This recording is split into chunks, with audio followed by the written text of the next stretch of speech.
Well, welcome everyone. Welcome to the back room at Tim J. Leary Studios. Here we are tonight, first Wednesday of the month. I've been having so much fun doing these art talks. Tonight we are actually going to, when I'm finished, if you're in Palm Springs, I'll say this again later, come on by. We're having our first tentative art walk tonight here at Back Street Art District. So I want to start with my regular libation. So if you're having a drink, pour your drink, and we will start to talk about art. There we go. A little bit of Jameson in the Jameson class. Okay, so cheers to the first Wednesday.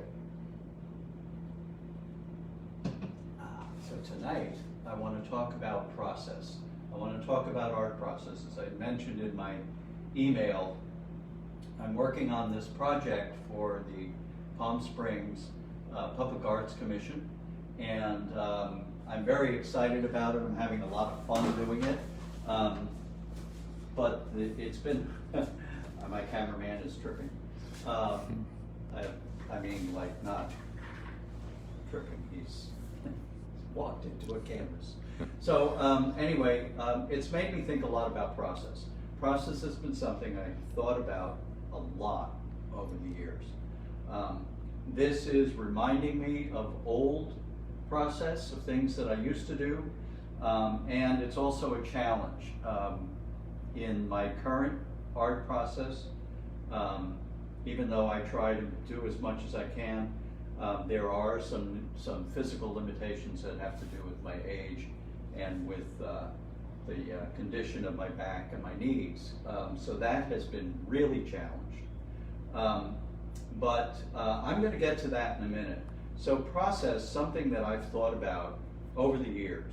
It's something that I've studied. It's something that I've taught. Design process was something that I taught. And as I was thinking about this, I came across an old textbook that we used in a class called the design process. So it reminds me of the fact that we spent a lot of time, or I did, trying to make the distinction between art and design. What's the difference between fine art and design? A lot of people want to go in and design.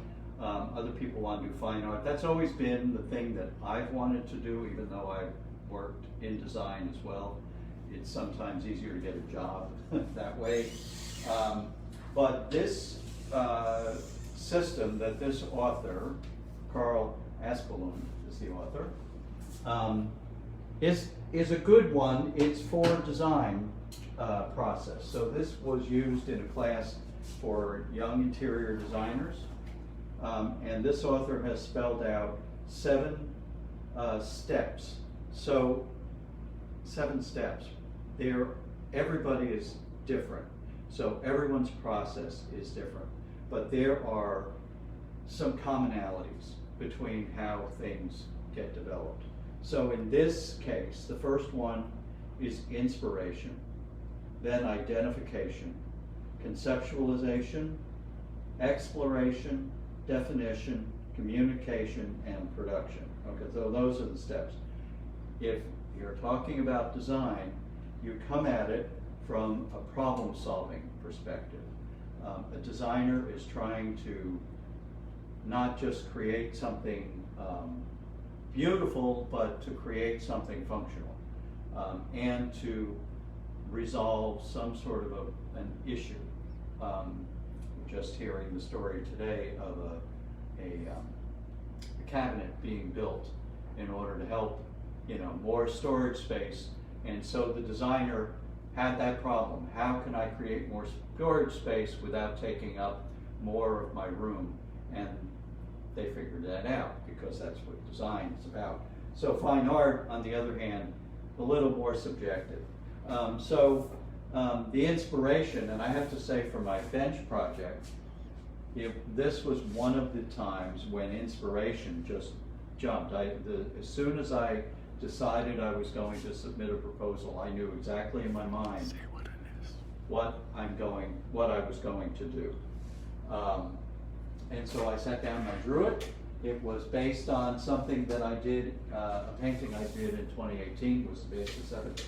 And I have pictures, and I'm gonna come back to the pictures a little bit. But this was the drawing that I first created. Can you see that there for this project? Say what the project is. It's a bench. It's a Main Street bench. I'll get to it. Okay.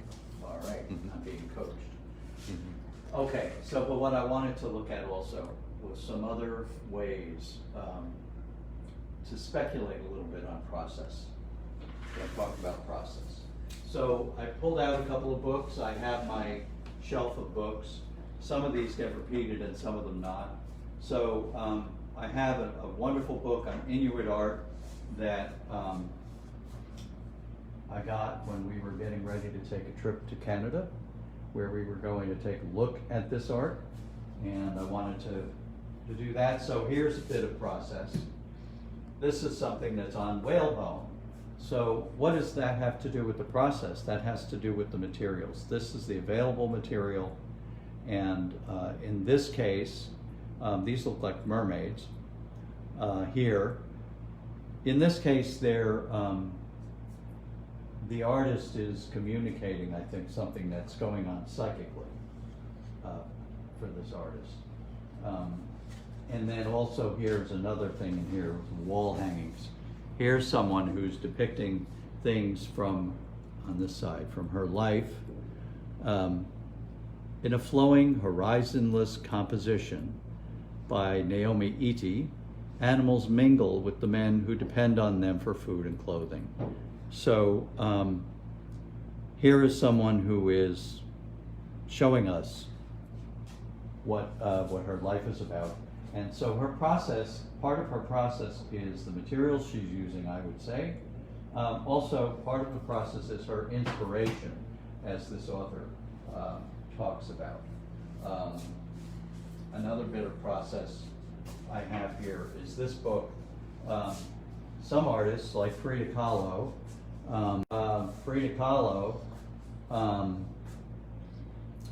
had a diary.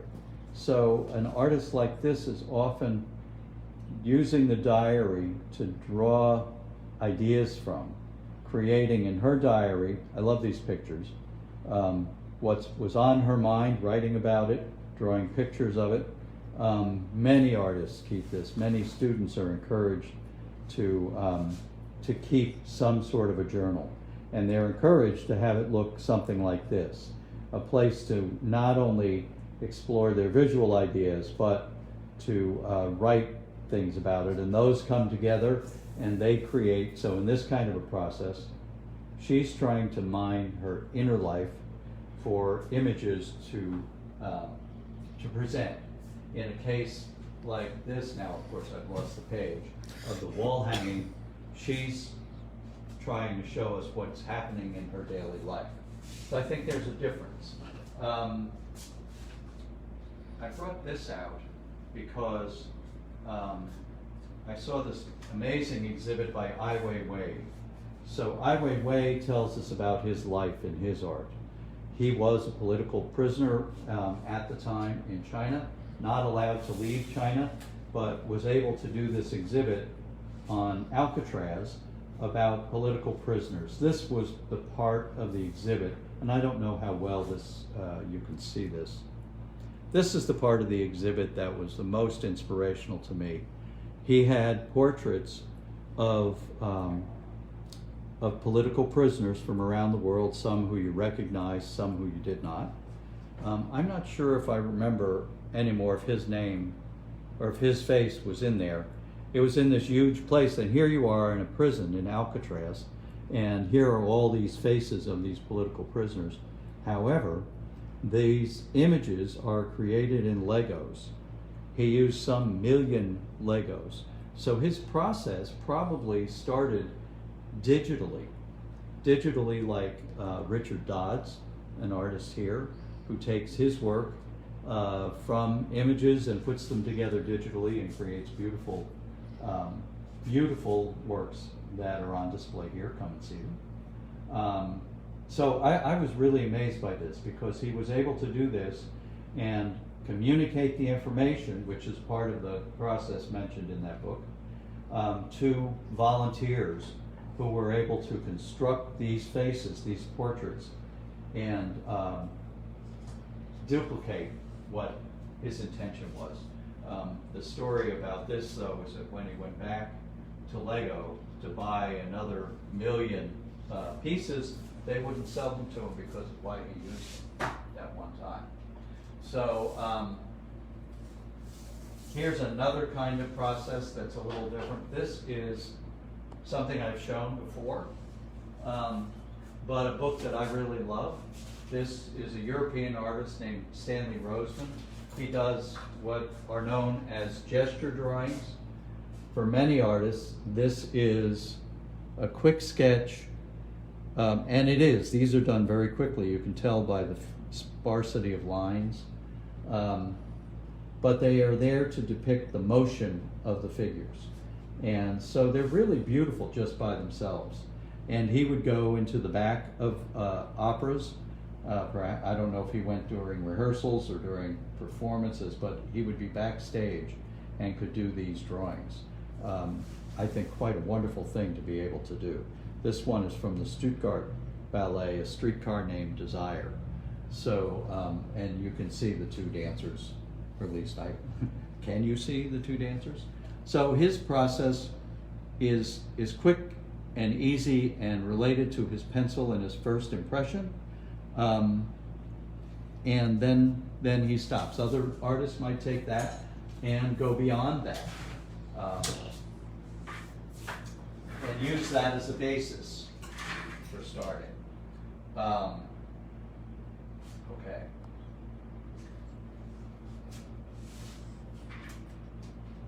So let's see. I have a couple other things here, and I'm debating whether I should show you my current project first. Just because, maybe I will. Because then I can talk a little bit more. So in this case, this is back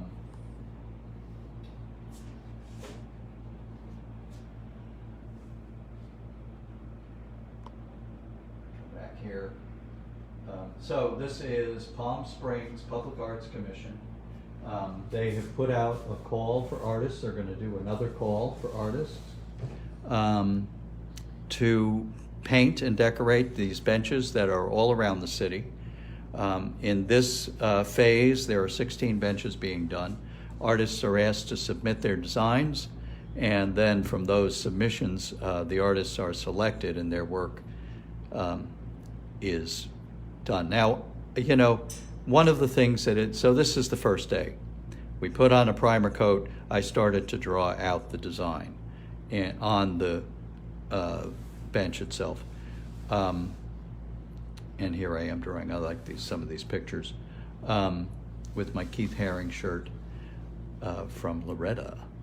Look at that beautiful moon. So here's the first phase. So in this, someone was asking me on Facebook about my process here. All of these colors are house paint. We went to Dunn Edwards paint store on North Palm Canyon, and I selected a bunch of colors, and I got small amounts of each color because that's all I needed.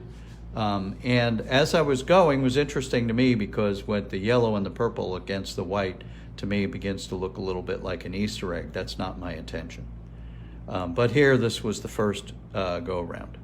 But what this reminds me of a little bit is that I spent many years doing window displays, so I did do public art because my work was on the street, was on the sidewalk. I just did it indoors.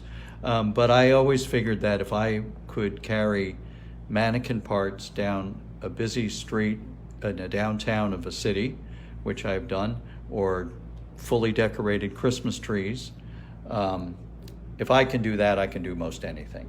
So I don't mind being out on the sidewalk and doing the work and, saying hello to the people who go by and do something. So this one is another day. I've got a few more colors down, taking a selfie as it's going along. So I think the challenges for me are physical.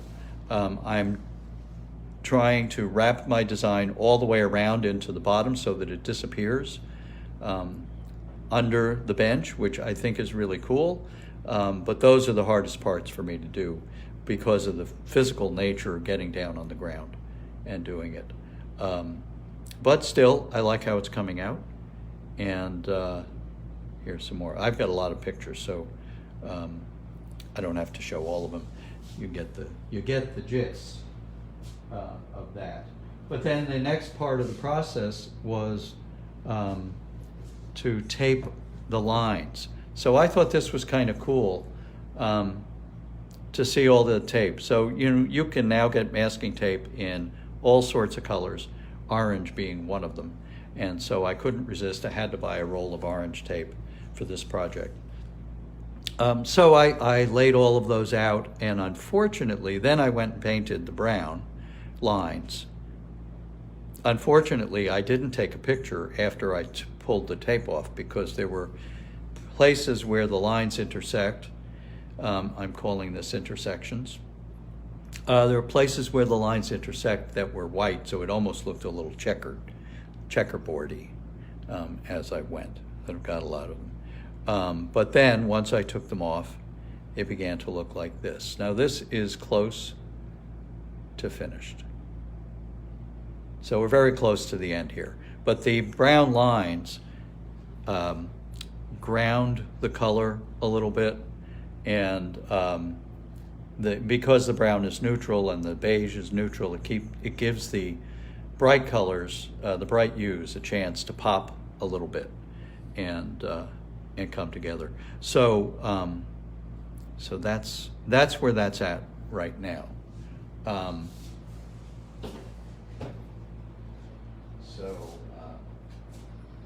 All right, so there were three other things that I wanted to show you in terms of process. So again, everybody's got a different process. So I'm doing something like this, but here's a process that I did back in '94. I was playing with the idea of shifting from doing window display, which I felt was more commercial art, the purpose of that. So then from a design perspective, the purpose of that was to present merchandise present a lifestyle of the customer, of the store, so that people would know that what they would find when they came in. But in this case, I took a couple of canvases and I took some tubes of paint and I just started putting the paint on the canvas with no plan whatsoever, and just kept going to see what would happen. So I don't know. I like this because of the memory of doing it. I don't know that this is a great painting at all. But I think that the idea of just following the muse as I went was kind of fun and interesting. That's one kind of process. It's not usually what I do anymore. When I'm working on something, I have a better idea of what I'm working on. Like George Seurat, I know I've shown this before, but here's a book that I really love. He did these marvelous black and white drawings with Conte crayon in preparation for his paintings. So this is a lady, and I know I've shown her before, a woman walking with a parasol, study for his painting Le Grand Jatte, or Sunday in the Park with George, as it became a play. But she is the study, the beginning of that shape. Also, these images here were used in a painting parade, or this one. So he would experiment with that. What's interesting to me about these is that these are not line drawings, but drawings of shadows and drawings of light. So I think that that makes that very interesting, because his lines and his images and his forms are suggested, not defined. So in these, and yet in his pointillism, his lines or his objects are better defined. Two more things on that. So I had the pleasure of meeting Richard Avedon, photographer, back in 1985. He signed my book. Avedon is known for portraits of famous people, many celebrities. This is a tough one with this thing on it. This is a first edition of this book. It's in the American West, so he left the glamorous, New York to find people who were carnival workers and the like. This man says is a shipping clerk, and he photographed them much in the way as he photographed celebrities in front of a large white piece of seamless paper, adding these edges to it. Some of them a little softer, some of them a little scarier.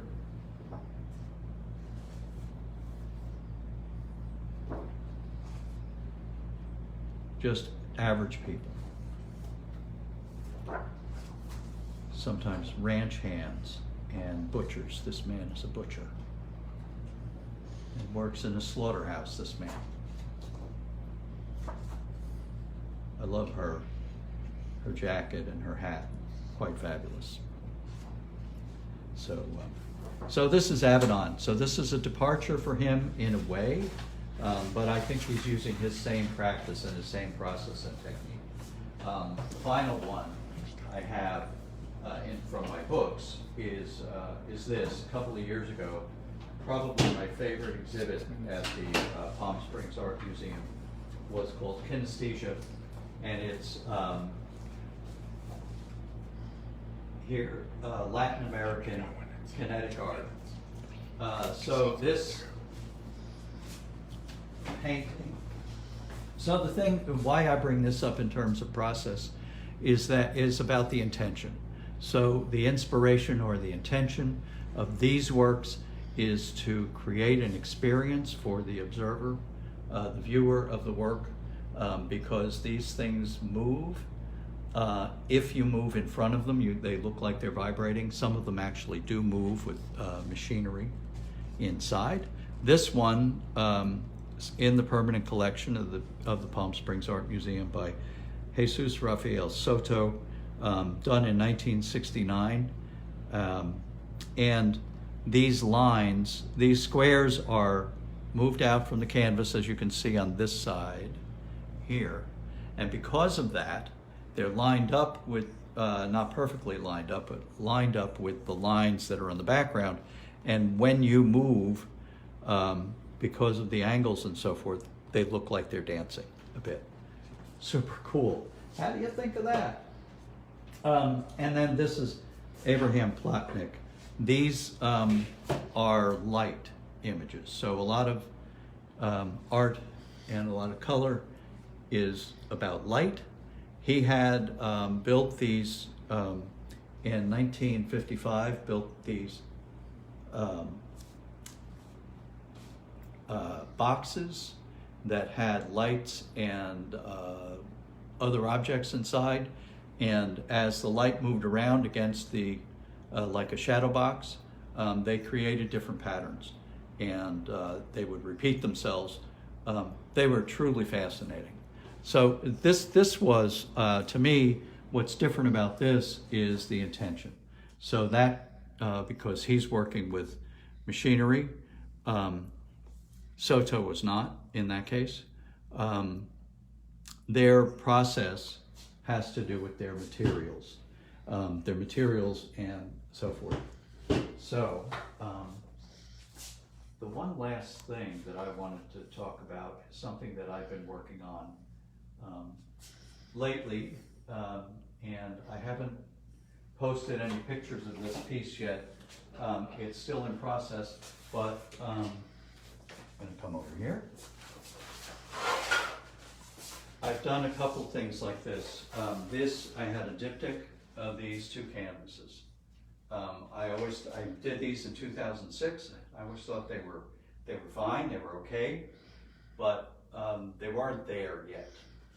So I finally decided, after thinking about this for a while, that I would tear them up. So they were both this size. Let me just move this one because I can take that off by itself. These are the original stretchers from those. I tore them off and I took one of them and I started to cut it apart and reassemble it. And I'm putting and imposing it on here and using the different colors. And I'm creating a diptych. So the diptych the last time was horizontal. This time it'll be vertical. And they go together. So this is going to end up here. I had the tape in there. I'm probably going to, I'm experimenting with how I'm going to attach them. I still have to paint the edges something. I have an idea.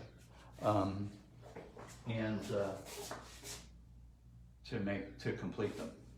They're getting there, slowly but surely. And then the pieces that I cut off are stitched on, and I'll show the secret so you can see the stitching here. I'm trying not to make the stitches too bright, just a little pop of color there, but they're stitched in the back. So canvas through canvas, and using the floss that you would use for cross stitching. So so that's the current thing that's happening now. This thing will be done by next month, I'm sure, and hopefully hanging outside in the gallery. Maybe we can take a little walk out to the gallery.